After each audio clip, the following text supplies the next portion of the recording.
Previously on the Infinite Escape Room. Can I do 8 infinity 8135? Into the keypad. It says boobies on the screen. Damn. Then, suddenly the keypad starts running away from you.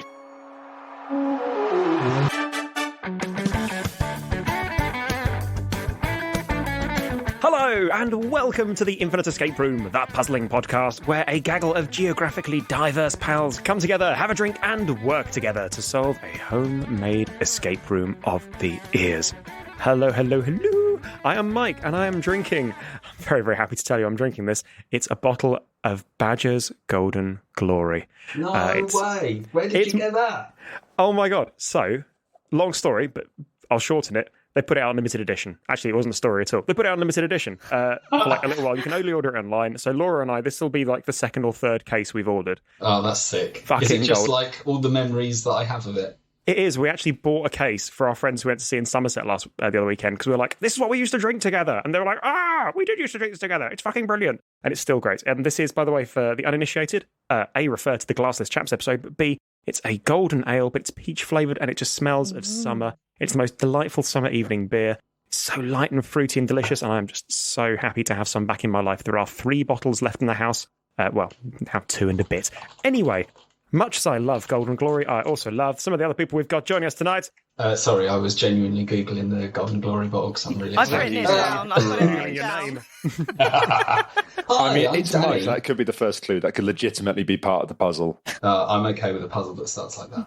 Hi, I'm Danny, and I'm drinking a delicious Guinness. Is it, though? Or is it it not good? just fine? No, it's good. Do you know what? Normally, I'm not a fan of the Guinnesses because obviously we're in lockdown in a can. But Amy got me a funky thing where you basically put a can and it shoves it through a beer pump. So it's kind of like being on draft. And it's not perfect, but it's pretty damn good. I remember seeing the videos of you playing with that initially and putting a whole variety of liquids through it, Danny. All drinkable before people start. Yeah, before people Is it essentially minds wander. a soda stream kind of thing? No, it's like it's basically just has a nozzle and then a pump. So as you pull, it just sucks out the can and shoves it through as if it was on draft. So it's a straw. It tastes different. It swishes the aerates beer it. around in a nice aeraty sort of... Carbonizes. Yeah. And you're not bored of it yet. No, it's amazing. I love it. I've got one of fair those play. things that you put it in the top of a coffee to try and make it into a cappuccino. You know those things with the little whisk at the end. Oh, yeah. I wonder if that works. A frother. A They little are such frother. bullshit. It is absolute rubbish. Okay, I am Anna. I am Anna. That is me, and I'm drinking a Northern Monk, a hazy pale ale, and it is nice. And I'm John, and in departure from my own personal tradition, I am not drinking stout today. I am drinking a Brewdog Lost Lager, which is nice. Pretty straightforward, simple, clean drinking lager. Quite enjoying it. I thought lager would be a bit not hipster enough for you, John. Since when is stout very hipstery? If you're a hipster, shouldn't you have half a beer to wank off about IPAs all day? Boy, do I. That's the new hipster frontier. It's In all that about case, I relish the new chapter we're beginning because it's about fucking time. That's exactly what a hipster would say. If the IPA wave could just finally crash on the shoreline of reality, that would be wonderful. Also, John, if we're going down the checklist, coffee enthusiast, True. you play the Check. accordion, Check. Badly. and That's part of it. You have to play it Yeah, badly. you can't play it well, otherwise you're no longer Yeah. a hipster. There's You're playing it sarcastically. You have to look like you just really don't want to be playing it.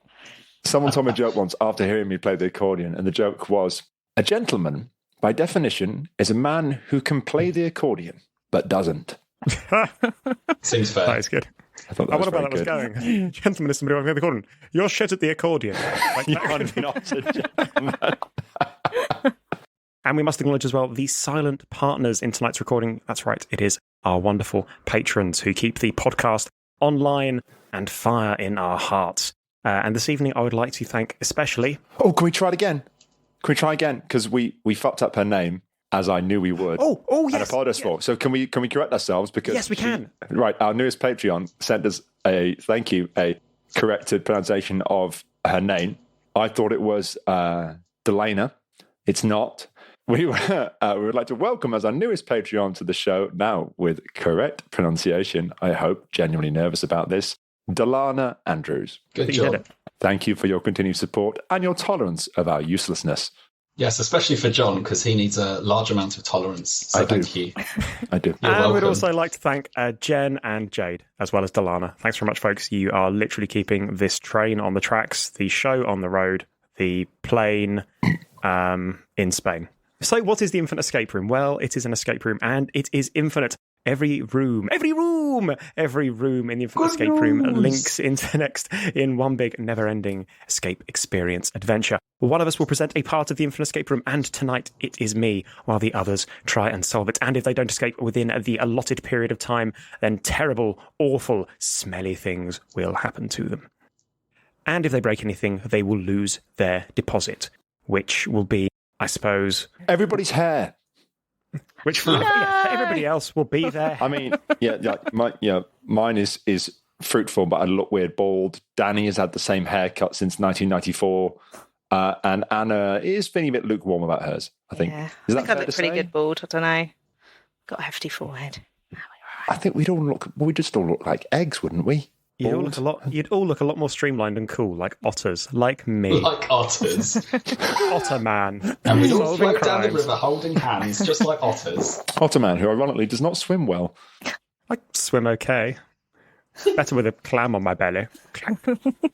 That could be misinterpreted. I'm sure that's just British people. That's fine. The Americans won't get that. Anyway, are we ready, folks? Yes, We I are. think so. Super duper capital. Then let's enter the Infinite Escape Room.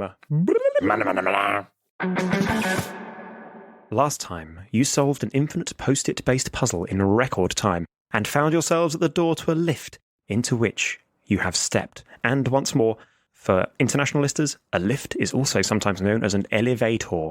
You step out of the elevator into pitch black space. You hear the doors hiss shut behind you. You are utterly, utterly blind in the dark, cold and echoing space. 3 butterfly-sized herring momentarily manifest in front of you and swim around in the air, their ghostly scales glowing red and illuminating your faces. One swims in and out of Danny's trouser pocket, and then they all vanish. What would you like to do? What the fuck? After calming myself down after the excitement, could I check my trouser pocket, please? You do. You feel an elongated lump in there. Ladies. What would you like to do with the elongated lump you found in your trouser pocket, Danny? I'd like to pull it out and show the others. Oh, I'm God. afraid that particular elongated lump is attached to you, Danny. It seems. Ah, However, your other trouser pocket also contains an elongated lump, which you do appear to be able to pull out of your pocket. It appears to be a torch.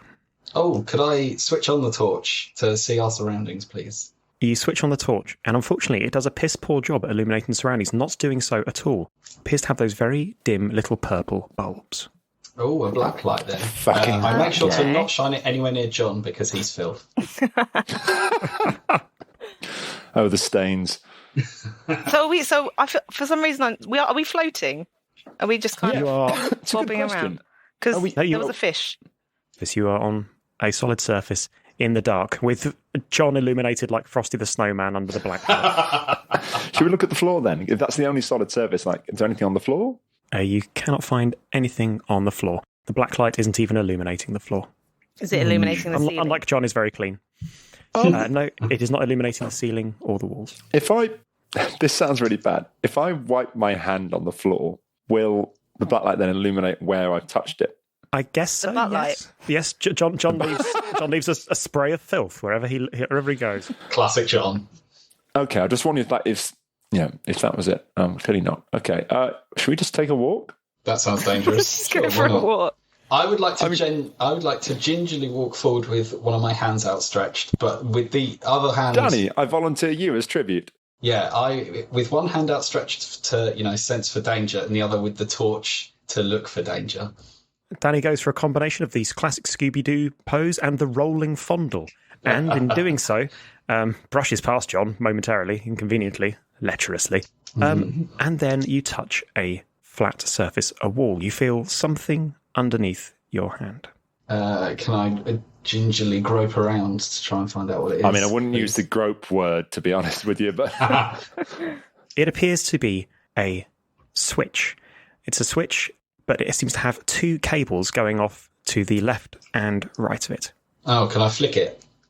You try to, but there seems to be a lot of resistance in the Okay, we need to follow them cables. Yeah. Okay. Okay, so I'll Should take I one stay at cable. the switch? Yeah. Do you want, if I stay in the middle and you two take a cable each, and then Yeah. I can Okay. signal us back with a purple light. I'll take Yeah. the left-hand cable. And I shall take the right. You take the left-hand cable and you arrive at another switch, which terminates. And John, you do the same on the right. Huh. Okay, so by switch, do you mean like an up-down toggle? Like a light switch. How many positions can the switch take? It is currently in position 1. It has 1 more potential position. Okay, I'll flick mine. Okay. And I'll flick mine at the same time. Good The idea. 2 of you flicking is not quite sufficient enough. It'll need to be all 3, I'm afraid. Oh, I also join in. Danny, join in the flicking. Sorry. I would like to flick with the others. You flick in unison. Oh, God. Blinding stage lights flash on all around you, temporarily dazzling you, and you feel shackles clamp over your outstretched, switch-pushing hands. Danny, what have you done? As your vision returns, you find yourselves to be in an absolutely massive, cubular room. Looking around you, the walls to your left and right are sheer sheet metal and devoid of interest other than a few panels. Directly in front of you is a large tempered glass wall behind which you see the dim shadows of people sitting in raked seating, their features obscured by the stage lighting shining in on you. Directly behind you is a similarly bare metal wall to which you have all been manacled with a single long chain which is anchored to the wall. You hear a booming voice above you. Hello, I'm Mecha Richard Osman, and welcome to the Pointless Chase Cube. Oh, God. Looking above you, you can see that the entire ceiling is a giant robotic facsimile of popular telepresenter Richard Osman. Let's welcome our contestants. John is a tardy actor and first in line to the Earldom of Derbyshire. Fuck you. Anna is an artist who moonlights as a football hooligan. And Danny is what Rob Becker would look like if you bought him from Waitrose. I think that's fair. You hear muffled applause from the half-hidden audience. And our chaser today will be quiz expert and 3-times MMA champion Mark Lavitt. Mecha Osman opens his mouth and a filth-encrusted semi-feral figure, who might be popular TV personality Mark Lavitt, drops from his mouth and onto the floor. He immediately lunges for you, brandishing a screwdriver, but is quickly yanked back to a safe distance by a metallic arm, which chains him to the wall to your left. He eyes you with murderous intent and mouths at you with foamy intent. Oh. The rules are very simple. I'll ask you questions, and if you answer them correctly, then you'll move on to the next round. Behind you, though, is the chaser, Mark, who will be answering the questions as well. He'll get more length on his chain for each one he gets right that you don't, and if he catches you, then he'll work you over with his rusty screwdriver. You'll also be playing against the clock to avoid being crushed by my giant metal head. Are you ready? Let's play the Pointless Chase. Cube. Mecha Osman's eyes close briefly, and are then replaced with a digital clock which starts counting down from 30 minutes.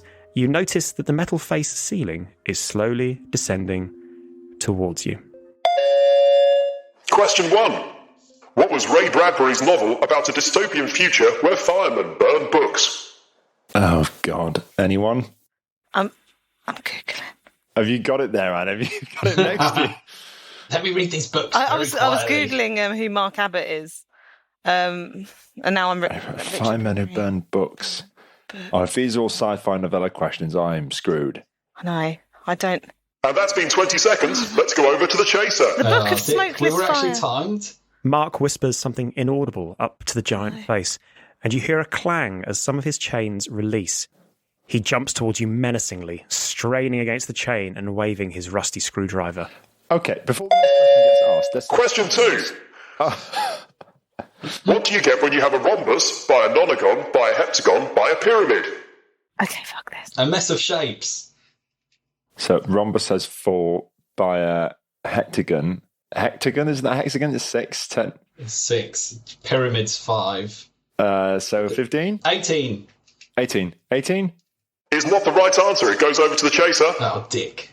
A square prism. Mark whispers something inaudible up to the giant's face once more, and you hear yet another clang as his chains loosen further. He is now not too far away from you and foaming raveningly. I feel like this is going to be over very quickly.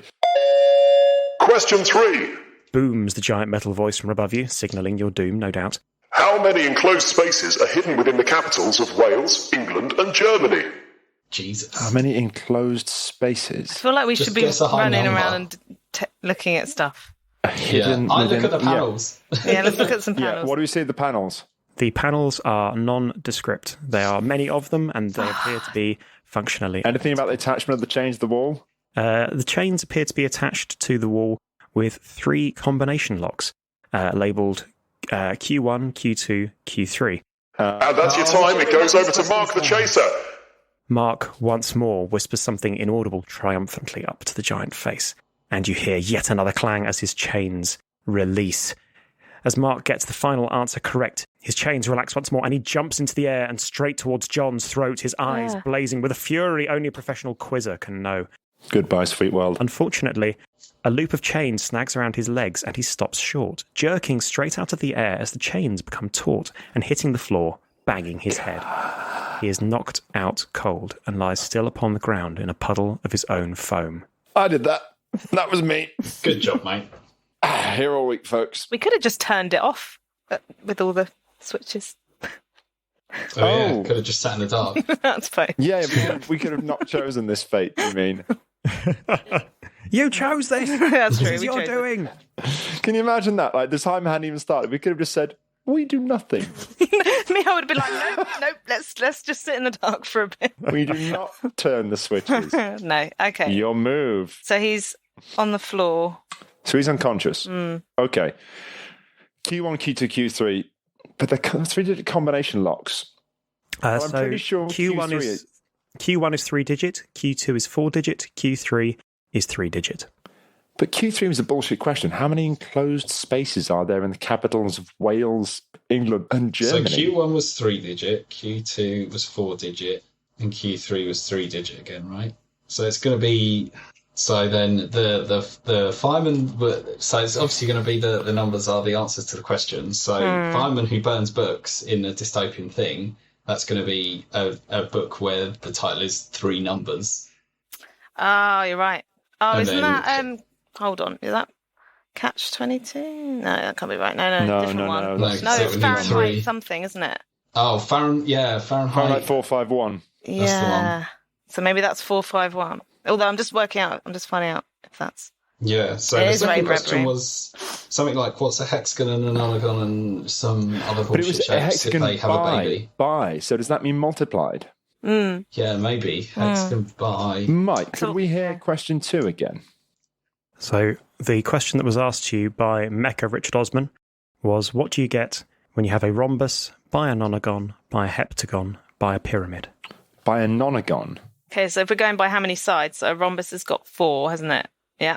Yeah. Nonagon, I did not know that was a thing. hexagon's got 6. Okay, a nonagon. But what's a heptagon? Is that 7? A nonagon is 9. Nonagon. Rhombus is by a 9. nonagon by a heptagon by what? Was it hexagon or heptagon? Heptagon. Oh, heptagon. 7. Hept is So rhombus by nonagon by heptagon by what? Was there another by shape? pyramid. By pyramid, that was it. Which has 5, 5 sides yeah. because it's got 4 round and the base is the 5th. No.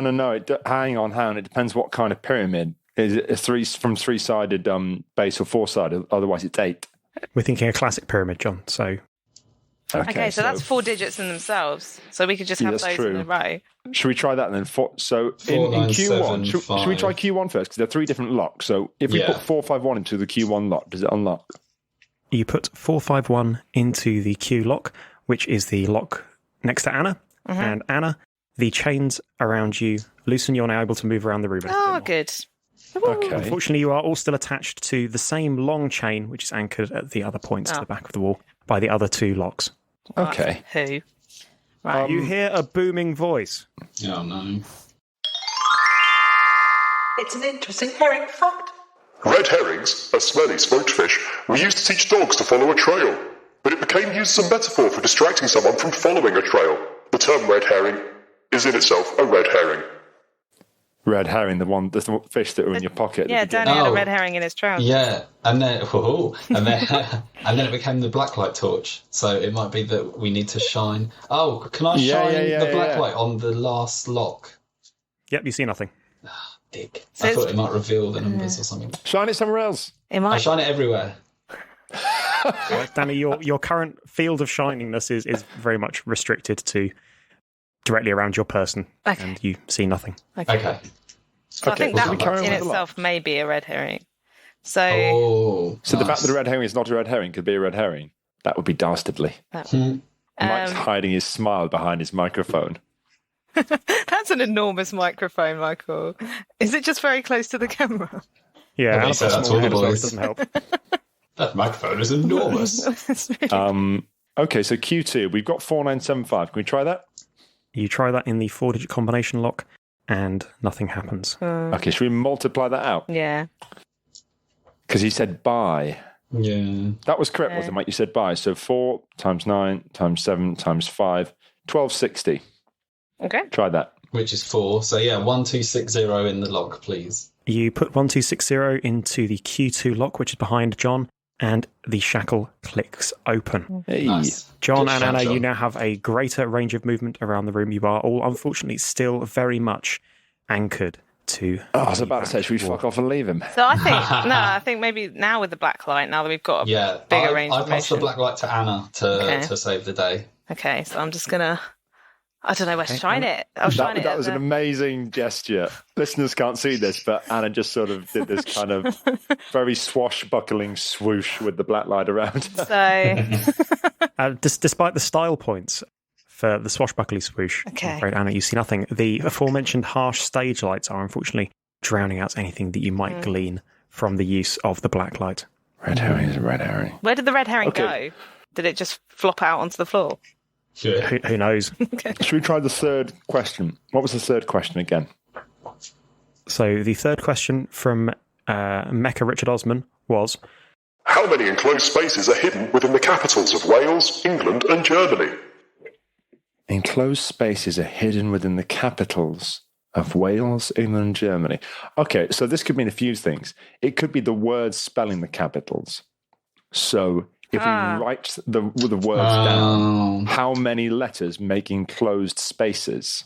So what's the capital of Wales? It's not Cardiff, is it? It is Cardiff. Oh, is it? Yeah. England obviously would be London. Germany Berlin. would be the ceiling, Berlin. you notice, is getting closer to you. 2, You have Okay. 18 minutes There's remaining. 3 in Cardiff. 6. So 6 and Where are you getting 3? I'm getting 2. It depends how you do the F, doesn't it? It does. Yeah, I think I'm doing it's- a capital F with no blocks. yeah. So 1 in the A, 3 1 in the R, 1 London, D. 2 It's in 6. Cardiff. But it's a 3-digit. Oh, One so in it's Berlin. 2, 3, 3, 2, 1. 1. Oh, hang on. Are you getting 2 in Cardiff or 3 in Cardiff, Anna? I've got Because we realised 2. that Danny can't write. I've got 2, so 2, 3, 1. Yeah, it depends on so Wales, England, Germany. So yeah, 2, 3, 1. 2, 3, 1. You put 2, 3, 1 into the third shackle, and it clicks open. Dang. While the three of you are still chained together, you now have the run of the room. You hear a booming voice above you. Congratulations, you've made it onto round 2. In round 2, you need to not be crushed by my giant metal face. You notice that the giant metal face has started to speed up towards you. You now have 11 minutes remaining. Oh, fuck. What if we shine you the black light on the face? bastard. Yeah. You shine the black light on the descending face, but you see nothing. Unfortunately, these stage lights are just... What too about the body of the bright. guy? The Mark Rabbit or whatever his name was. Oh, yeah. Popular TV personality Mark Labbit. Yes. Can Yes. we go and examine him with the black light and find out about his sins? Well, filth-encrusted Mark Labbit. Unfortunately, as I say, the light from the black light is being drowned out, so you do not spot anything. Would you like We to examine investigate the body itself? Yeah. John goes in hands first. John goes in hands first and attempts to glove puppet Mark Labbit, much to the distaste of Danny and Anna. Oh, Jesus! Oh, listeners. There are times where I regret recording with webcams on, and this is one of them because John just put his fingers in his mouth. A lot of fingers. Quite deep. You said I go in hands first, and depending You on went how up you're to the, doing the you went up to the examining, wrist you want in to, your own hand. Oh, my God. He went up to the you want elbow. to, That He was went in with a impressive. watch on and came out with that one. Oh, my God. Oh, you'd be really popular as a cottager. Jesus. Unfortunately, you find amongst his filth-encrusted rags, little more than Mark Lavitt, and his now sitting in his lax, unconscious hand, his rusty screwdriver. The screwdriver, we take the panels. screwdriver. Yeah, we unscrew the panels with the screwdriver. Which panels would you like to unscrew? Upon inspecting the wall, you can see that there are around 400. Oh, fucking hell. Yep. There's 400 panels. Around 400. I mean, we can, if we do them in kind of like, we could say a hexadecimal system on X and Y if you wish to pick specific panels. Oh, fuck. No, there'll be a... is there anything obviously different about some of them? Are there any that are not illuminated? All of the panels appear to be, from what you can tell, identical. If we flick our switches again, do the stage lights go off? The booming voice of Richard damn Osman it. once more echoes from the ceiling, now very, very close to you. It's an interesting herring fact. The South Park joke, the Chewbacca defense, is legitimately used instead of the term red herring in articles about criminal law. Chewbacca Can you defense. switch the Chewbacca switches defense. to switch the lights off to use the black light, please? Certainly. So all three of you presumably go across and... Oh, hang on, we can still access the switches. Yeah. Yeah, they're in the same room. I had no idea. Let's do it. Okay, the three of you go across and in unison, as opposed to before where you tried to do it not in unison, but in unison, you flick the switches and the lights go out. You can still see, unfortunately, Mecha Richard Osman's glowing red timer eyes descending towards you, now showing 8 minutes. 8 minutes. Marvellous. Can we use the black light on the panels and just quick scan to see if any highlight to us, please? You can. You do a quick scan of the panels with the black light and you can see that one of them is in fact marked with something. It appears to be what you hope is just a dirty handprint and Wasn't a me. short message. Okay. The message reads, Paradox Resolution Unit. Paradox resolution unit. Okay, so I try and please, yank Mecha off the Osman, can panel. we- Oh, is that you're not supposed to do that in escape rooms? Though, to be fair. Hey, fuck that shit. We've broken this thing so many times. See if we can screwdriver off that panel. You can indeed screwdriver off the panel, and you do see a module within, which is marked Paradox Resolution Unit. The Chewbacca defense. Nice. Let's inspect it, please. What is it? It appears to be a beepy boopy circuit board with the old kind of like tube lights on them and stuff, and all the things you'd expect to see in a high-tech piece of equipment. It appears to be plugged in to the wider array of components, presumably concealed within those panels. In a jury trial, a Chewbacca defense is a legal strategy in which a criminal defense lawyer tries to confuse the jury rather than refute the case of the prosecutor. It is an intentional distraction or obfuscation, according to Wikipedia. So, was the torch the distraction, or was him telling us that it was a red herring? Was that the distraction? Or was him telling us about the thing that is a distraction? Yeah. Was the Chewbacca defense the distraction? Well, in 6.5 minutes, we're going to find Okay. out. Well, what else is around the room? Is it that we have to yell paradoxes and then it beat boobs? Mike, I want to shout, if I know one thing, it's that I know nothing. You shout that into the room. You see Mecha Richard Osman's face screw up momentarily in consternation, and indeed the Paradox Resolution Unit in front of you starts lighting up. Hey. It then goes as it resolves the paradox. So we need to shout horrendous paradoxes at him. Okay, so I've told you a million times not to exaggerate. Once again, you see Richard Osman's giant metal face screw up in consternation, and once again, you hear a subtle as the Paradox Resolution Unit resolves it. Okay. I'm a compulsive liar. Yeah. Once again, you hear a wonderful as the Paradox Resolution Unit, quite warm now, resolves it. Do you want? Maybe, can we blow it up? Yeah, let's blow it up. Let's Yeah. blow it up. Deep down, you're really shallow. You hear it. The smell of hot electrics permeates the air. If you restored a ship by replacing each of its wooden parts, would it remain the same ship? A small light on the side saying Theseus's ship lights up briefly, and you hear it's obviously got a special circuit for that one. You have 4 minutes remaining. The second sentence is false. The first sentence is true. I think, is this just, are we being distracted?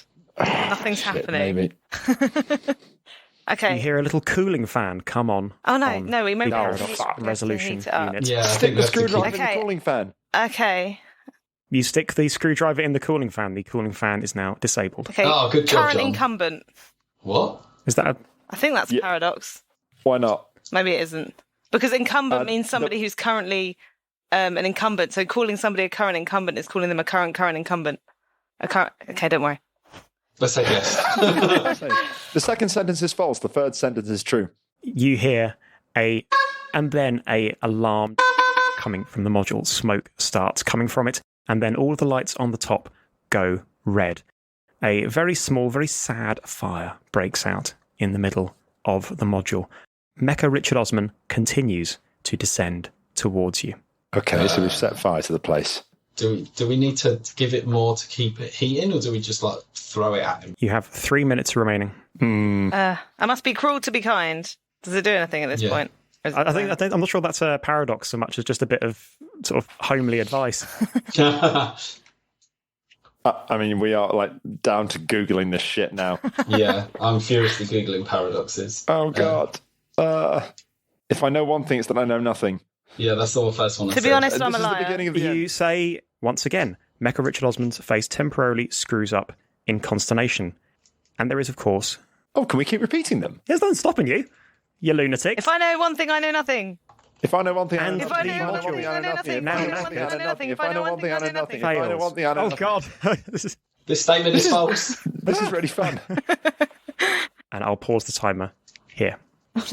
That was beautiful. Okay. I'm going to get into this in a minute. Have we This broken is- the room? A little bit, but in a fun way, so this is fine.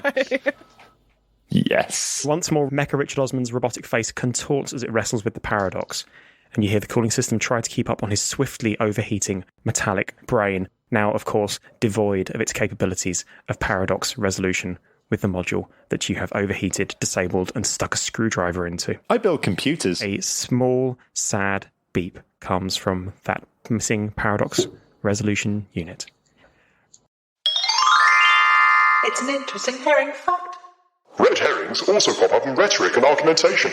A red herring fallacy is a logical fallacy that occurs when someone presents a seemingly important but actually irrelevant piece of information in order to distract from the main topic being discussed. Red herring fallacies are often used to obfuscate and derail a conversation rather than facilitate a debate. Screams Mecha Richard Osman, his face now glowing red and then white, the air around him sizzling, and then kaboom!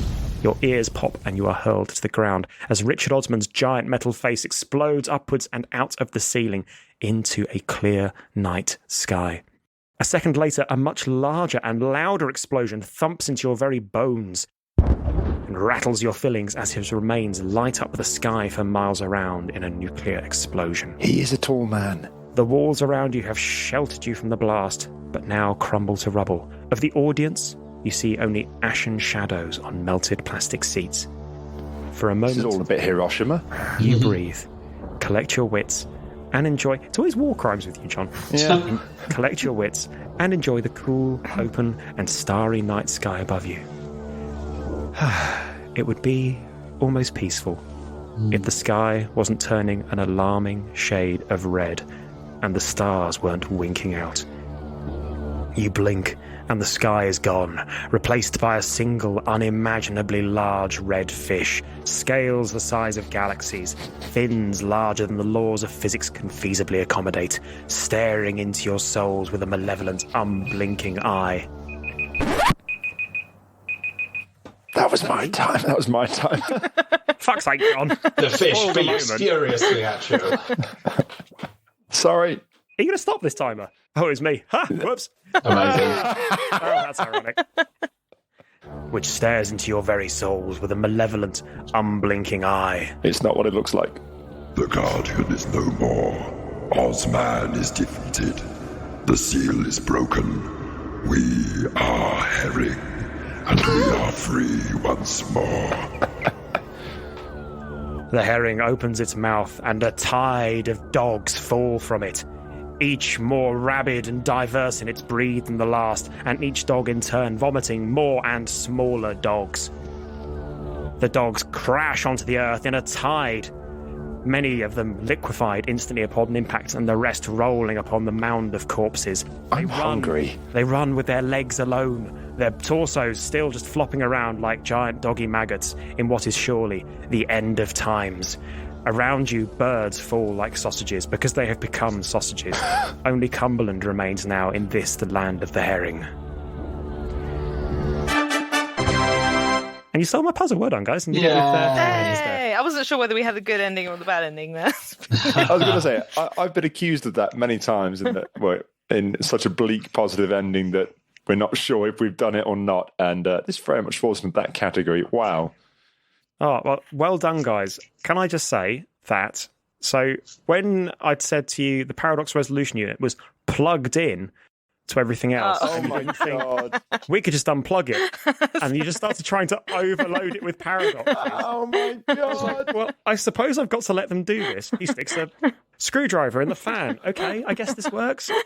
So that wasn't supposed to happen. No, originally you could have just unplugged it And given him one paradox. and given him one paradox. Yeah. I got to say, that's kind of the story of my life. It was a much more fun way of doing it. There's I an think easy so. solution here, but instead, I thought we had to Google hundreds of paradoxes and then scream them at you, which we duly did. If anything, I enjoyed your solution more than the stock one. I got some new paradoxes and some good homespun wisdom from Anna. I don't Things think my it's grandma would say a paradox is A bird in the hand is worth two in the bush. an option. worthy paradox. Amazing. Good for him, Mike. Good job. Yeah. Actually, you solved the 3 locks quicker than I expected. I'm Enclosed locations. surprised that we did so well with the last one. I was so stumped with that one. The enclosed hidden Yeah, where. that was the in crafty capitals. use of language. That was Well, I figured there's no way we could actually work out a sensible answer, No. especially one that had 3 digits, so it had to be something to do with the words. yeah. How many hidden enclosed spaces are there? I was like, well, where did Fritzl live? He was. How many think he was in London, Fritzls mate. are there in London? Yeah, exactly. Well, I can now reveal, actually, that those 3 questions came from Hill Burton. Oh. Yeah. He messaged them to me absolutely yonks ago. And I've been trying to sort of find a point where like a quizzy style room would work. And yeah, so those 3 came from he, because that third one in particular is far smarter than anything I could ever conceivably come up with. I was quite impressed. Now less so. Now let's. Yeah. So cheers, Hill, for some excellent puzzles. More of this, Yeah. Hill. More of this. Good job. Well Hill. done, sir, You and stumped thank you. us. However, critically, Richard Osman's giant metal face, which I think we'll agree was the real star of the puzzle. That was all me, though. Well, I was so confused because I thought you said Mark Abbott at the beginning. I didn't realise you said Mark Labbit. So I Googled Mark Abbott, and he's a rugby player for Japan. So I'm really confused as to why he's in this puzzle. Oh yeah, what did you think of all the red herrings, by the way? Yeah, they were good. I especially liked the fact that you had us thinking, but is this red herring a red herring? Yeah. Is the That was description of red wonderful. herrings a red herring? Yeah. That was good.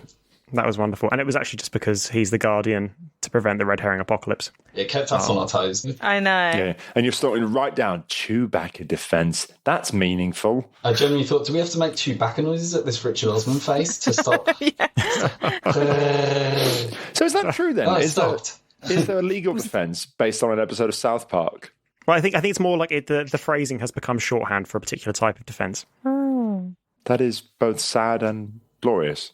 So, folks, join us next time to find out how the gang escape the red herring and dogleg apocalypse. Thank you very much for listening. You can subscribe to us on all of your favourite apps, feeds, iTunes, and at our website, theinfiniteescaperoom.com. You can also follow us and get in touch via Facebook and Twitter. I am wrong podcast. There we go. He's broken again. Yeah. You can find us on social media at @Tim_podcast on Twitter, Instagram, and indeed Facebook. If you enjoyed the episode, and we hope you did, then brilliant. Good for you. We love you lots, and we'll see you next time in the Infinite Escape Room. Tatty bye now. Bye. Goodbye. Bye bye. Bye. Love you. Bye. Bye.